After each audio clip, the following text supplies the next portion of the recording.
Okay, here we go. Hopefully I can get this in. They are doing construction in the middle of the street right in front of where I live. So hopefully this goes out. 11 minutes and 20 seconds. Andrew Wiggins is going to be the player I'm breaking down this week. Wiggins has two older brothers. A middle brother, Nick. He played college basketball at Vincennes University and also Wabash Valley College and Wichita State University. So he got around. Let's say his middle brother Nick got around. His older brother Mitchell Jr. played at Hillsborough Community College and Southeastern University. He also has three sisters, Stephanie, I want to say Angelica. You can never tell with these names because I always think it's more difficult than it is whenever I pronounce a name. And Taya. Wiggins' father, I didn't know this. He played in the NBA. His name was Michael, Michelle. He played for the Chicago Bulls, Houston Rockets, and the Philadelphia 76ers. Wiggins, his father, was selected by the Indiana Pacers as a 23rd overall pick in the 1983 draft. He never played for the Pacers. He averaged, let's see here, he scored 3,877 points in his NBA career.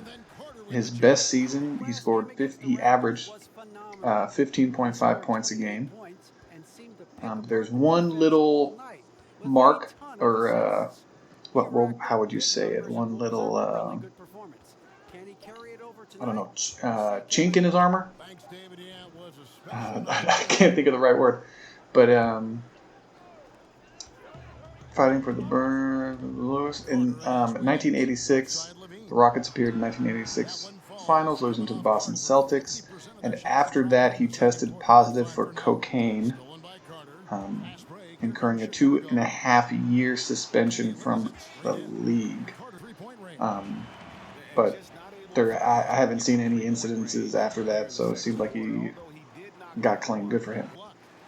Marita, Marita Payne, is his mother. His mother is a multi-time Olympic medalist. Gold, silver, bronze, you name it, she's got it. She was a track star. She was a uber athlete. It seems like she was way more successful. Probably didn't get paid like the father did, but it seems like as far as being successful in her field, she ran 4x100, the 4x400 meter relays. She held a Canadian record at one point. I think she still holds it. Payne won a silver medal for the 4x400 meter relay, and her teammates. And then her three teammates here. Payne helped the Canadian relay team to a gold medal, multiple silver medals. And then after the Olympics, she retired from track and field. Let's see. So let's go to Andrew Wiggins. Mr. Andrew Wiggins himself. For the first 2 years of high school, Andrew Wiggins studied at Vaughn Secondary School. He was part of their basketball program. In 2011, he switched schools, attending Huntington Prep in West Virginia. So he came down. They say he's Canadian, but he didn't really. That's what's weird. So he's from Canada, and then I thought he grew up in Canada, played basketball in Canada. Play basketball over here. He came here, which is the smart thing to do. Better competition, more eyes on you. He was missed all the high school awards you can think of: Mr. Gatorade, Mr. Basketball, all that stuff.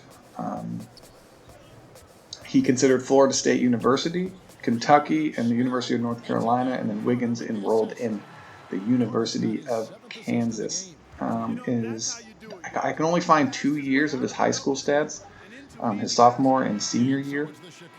So his sophomore year in Canada, because he moved after that, he averaged 25 points a game, 13 rebounds, 2.3 assists, 1.3 steals, and 4 blocks a game. And in his senior year here in America, he averaged 23.4 points a game, 11 rebounds, 2.5 assists, 2.4 steals, and 2.6 blocks a game. Then he went to Kansas for a year, and his Kansas stats are, it's real interesting seeing that these players, a lot of them who aren't superstars right out of the gate, how up and down their collegiate careers are.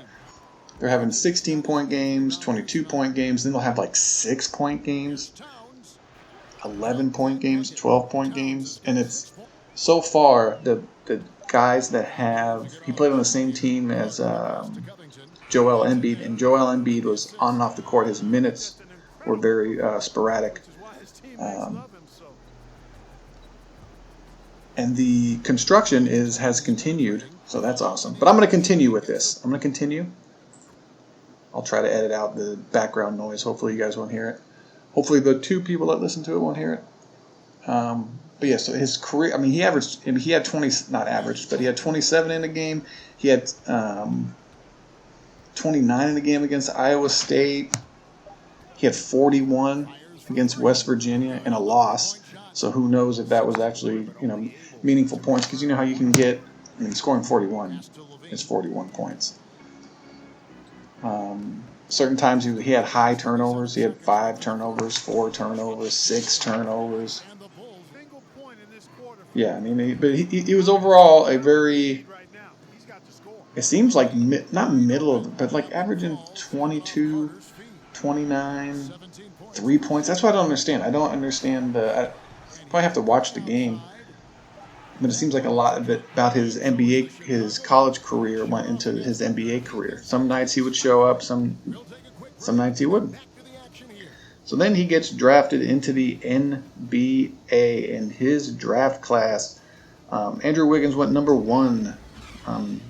Got drafted by the Cleveland Cavaliers, of course. And then that year, LeBron James came back. And guess what? He got traded instantly.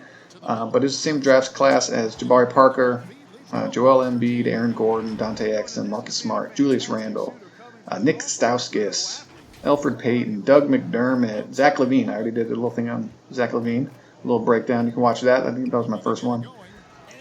Clint Capella.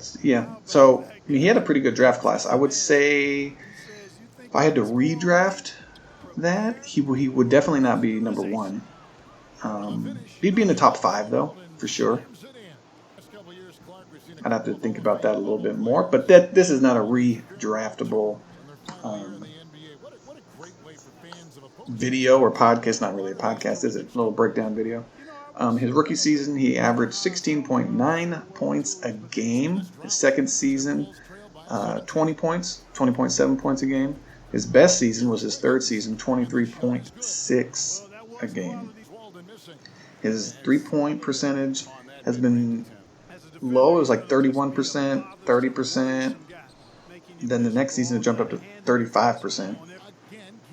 So it's never been outstanding. His free throw percentage has gone anywhere from 76% down to 64%.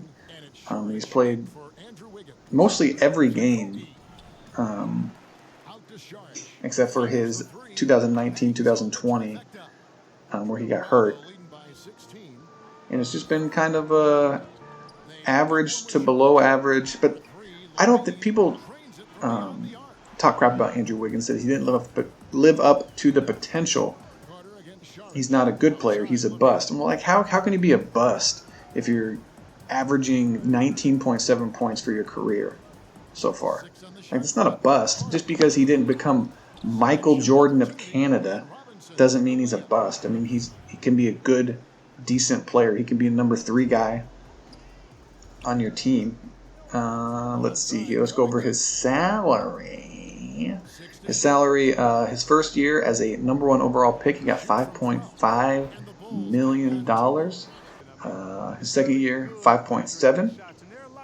Third year, basically 6 million even. His 17-18, his fourth season, he got it jumped up 1.5 million, 7.5 million a year, and then he signed an extension.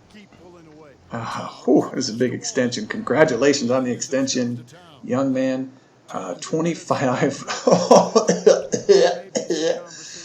He got 25 million. 25.4 million. 2018-19. The 19-20, this season he got paid 27.5 million.